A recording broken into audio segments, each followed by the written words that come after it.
Hi guys. I wanted to take some time and go over our new topic with you, and that is ecology. Specifically, we're focusing on abiotic and biotic factors. And so I'm just going to walk you guys through a PowerPoint. Um, just to get started, I want you guys to think about 5 things that all living organisms cannot survive without. 5 things that every living thing needs to survive.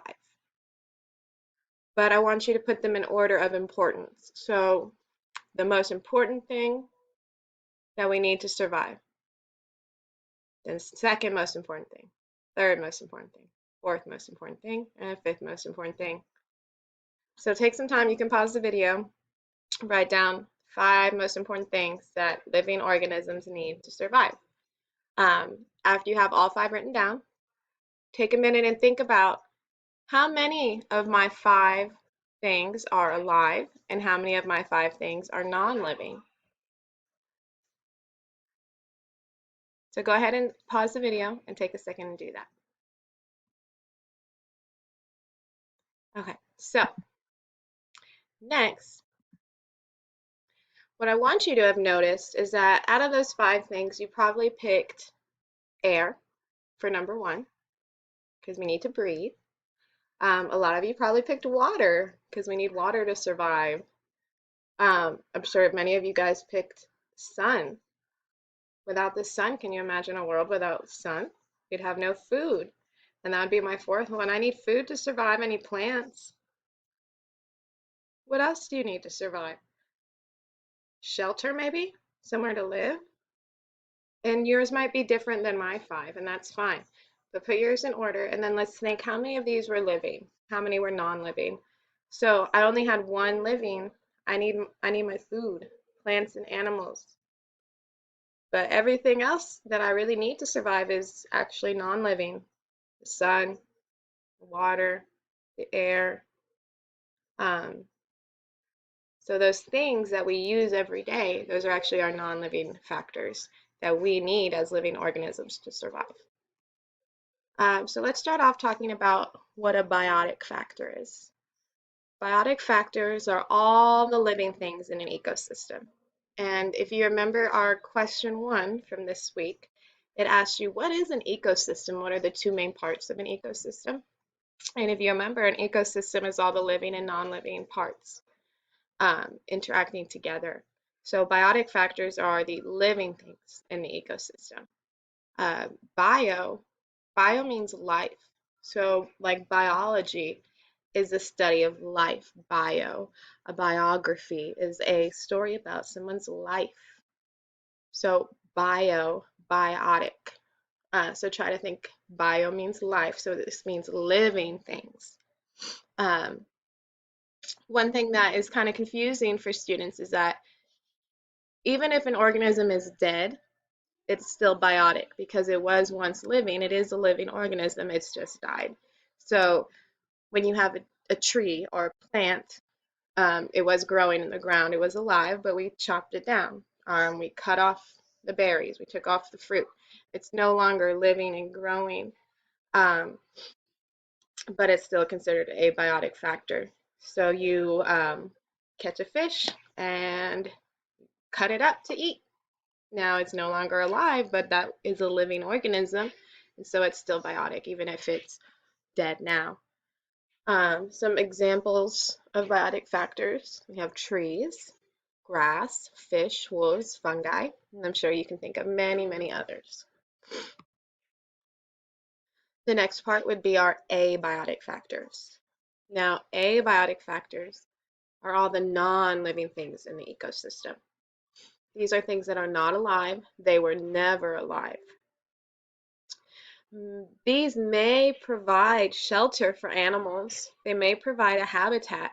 So rocks, dirt, the ocean, things like this, sand. These are all examples of abiotic factors. Now, in English, they kind of teach you that certain words have different meanings because of the first letter. So if you look at the word abiotic, we already know biotic. Bio means life, but they put an A in front of this word, abiotic. So A, when you put an A in front of a word, it actually means without or absent. So A without biotic, A without life. So that's kind of where the root of this word comes from. Now, abiotic factors are very important, and there's sometimes they're things that we don't always think about, not just the sun and the water, but also, well, what's the temperature? Is it windy? Is it snowy? Is it rainy? These are all things that affect us. It'll affect our daily lives. It'll affect animals' lives, but these are non-living factors that will affect them. They're the abiotic factors. So taking a look at this ecosystem, this is a pond ecosystem. An ecosystem is made of living and non-living parts. I would like you to take a moment and pick out 3 of the living components and pick out 3 of the non-living components. So 3 biotic and 3 abiotic factors in a pond ecosystem. And you can pause the video and take a minute to do that.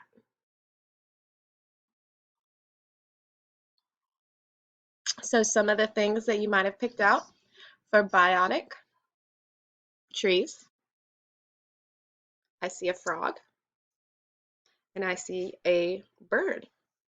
And you might have picked 3 different ones, and that's fine.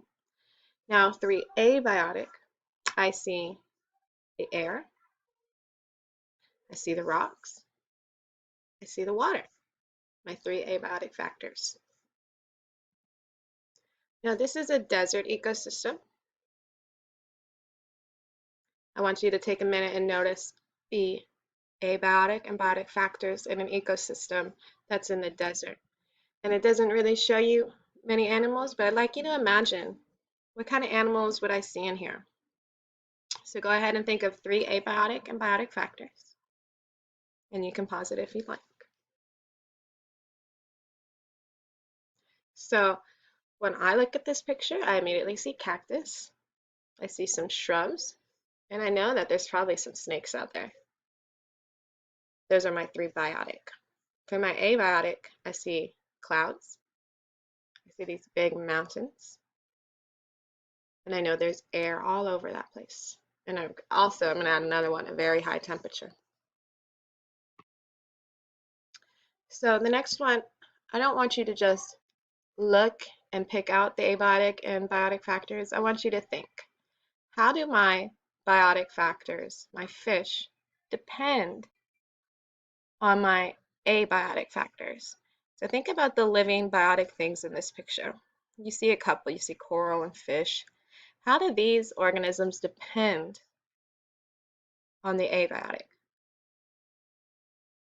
So go ahead and pause it and think for a minute. So imagine a, a world with no abiotic factors. What would the fish swim in? There'd be no water for them. What if the water was the wrong temperature and they were boiling up? What if it was too cold and they couldn't survive? So the temperature, the water, they depend on these kind of things. They depend on the sun so that the algae can grow in that ocean. So all of our living things depend on our non-living things.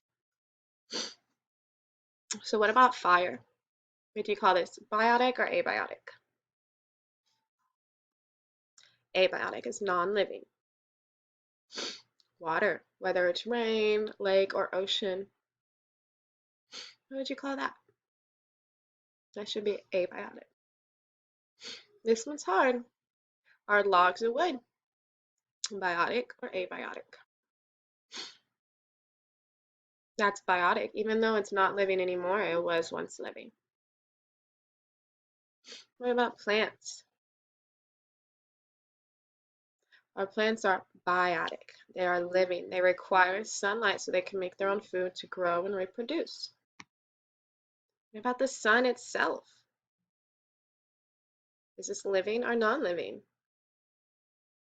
Although the sun is very important to us so we can survive and live, this is a non-living abiotic factor. Something we don't always think about are decomposers like fungus, mold, these kind of things. We actually call these living organisms, fungi. They grow, they need energy just like us. So these are biotic. Lightning, this one is abiotic. And animals, that one's easy, right? Biotic. So I just want you to leave here thinking about how do the abiotic factors affect biotic parts of an ecosystem. So we already know that we're biotic. How do the abiotic parts of the ecosystem affect us and other organisms, the non-living parts? So go ahead and think about that and make sure you email me with any questions.